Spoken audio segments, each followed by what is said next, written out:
संसद का बजट सत्र 31 जनवरी से शुरू हो चुका है।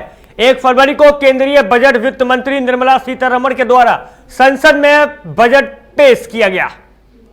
आम बजट प्रक्रिया वित्त मंत्री के द्वारा लोकसभा में बजट प्रस्ताव पेश करने के साथ शुरू हुआ।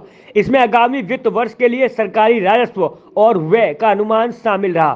संसद में आम बजट पेश कर रही वित्त मंत्री ने अपने बजट भाषण में चालू वित्त वर्ष में 7% विकास दर का अनुमान भारत दुनिया की 5वीं सबसे बड़ी अर्थव्यवस्था के रूप में उल्लेखित किया।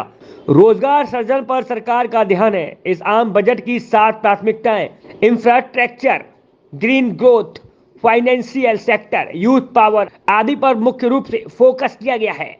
आम बजट को लेकर राजधानी रांची के भारतीय जनता पार्टी कार्यालय में पार्टी के वरिष्ठ नेताओं के साथ समाज के कई वर्गों के लोग ने सदन में पेश किए गए बजट भाषण को एक साथ सुना। भारतीय जनता पार्टी के रांची के विधायक सीपी सिंह ने बजट पर प्रतिक्रिया व्यक्त करते हुए कहा कि यह बजट गांव, गरीब, किसान सभी के लिए अच्छा है। सीपी सिंह ने कहा कि बजट में नुक्स निकालने वाले निकालते रहेंगे। इनकम टैक्स में राहत के स्लैब को 5 लाख से बढ़ाकर 7 लाख कर दिया गया है। उस पर भी नुक्स निकालने वाले कहेंगे कि 7 लाख ही क्यों किया गया। सीपी सिंह ने कहा कि वैसे सभी लोगों को इस बजट से लाभ हुआ है जो सरकारी या निजी क्षेत्र में काम कर रहे हैं। और देखिए, चुनाव तो हर साल होते हैं ना, और लोकसभा का चुनाव 2024 में है, तो उसके पहले भी तो बजट पेश होगा। तो इसलिए इसको चुनावी बजट किस दृष्टि से करते हैं, राज्यों के हिसाब से या देश के हिसाब से। चूँकि अगले साल अप्रैल मई में चुनाव होंगे तो उसके पहले बजट पेश होंगे। तो मैं ये कह रहा हूँ कि ये बजट गांव, गरीब, किसान सभी के लिए अच्छे हैं। अब देखिए, नुक्स निकालने वाले तो कुछ भी निकालेंगे। 5 लाख से 7 लाख रुपया स्लैब कर दिया गया तो कहेंगे 7 लाख क्यों हुआ, तो ये कहने वाले कहेंगे। लेकिन मेरा ये कहना है कि कम से कम वैसे लोग जो वेतन भोगी हैं, कम वेतन मिलता है, चाहे वो सरकारी क्षेत्र में काम करते हो या आप लोग जैसे लोग प्राइवेट क्षेत्र में काम करते हो, लाभ तो सबको हुआ है और होगा भी। तो ये बजट बहुत अच्छा है। बजट पर प्रतिक्रिया व्यक्त करते हुए भाजपा विधायक अमित मंडल ने कहा कि देश का विकास दर अच्छी स्थिति में है।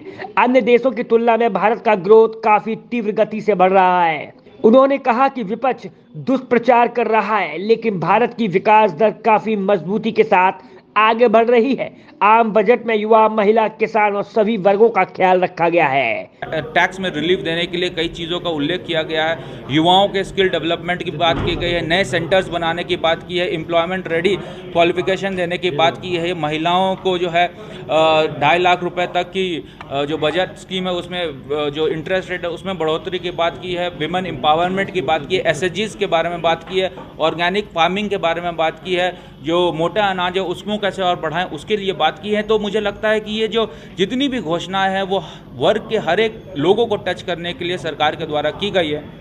इसीलिए मैं कह सकता हूँ काफ़ी बैलेंस्ड बजट है। विपक्षी का काम होगा 1 घंटा के बाद बजट का नकारात्मक चीज़ों को उल्लेख करना, लेकिन मुझे ऐसा लगता है being a citizen of India कि ये बजट जो है वो काफ़ी अच्छा है और बैलेंस्ड बजट है। सबका साथ, सबका विकास, सबका विश्वास को ये परिलक्षित करता है। वहीं बजट पर प्रतिक्रिया व्यक्त करते हुए कांग्रेस प्रवक्ता राजीव रंजन ने बजट को ढाक के 3-5 की संज्ञा दी। उन्होंने कहा कि बजट में जवानों, किसानों का कोई ख्याल नहीं रखा गया है। हम 2 और हमारे 2 की सरकार ने सिर्फ पूंजीपतियों के हित में बजट बनाया है।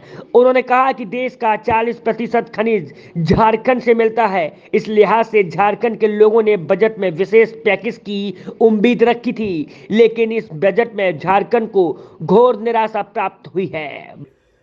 लोगों में बहुत कौतूहल था और प्रचार प्रसार भी बहुत बड़े पैमाने पर किया गया था, लेकिन हासिल क्या हुआ? ढाक के 3 पात, घोर निराशा।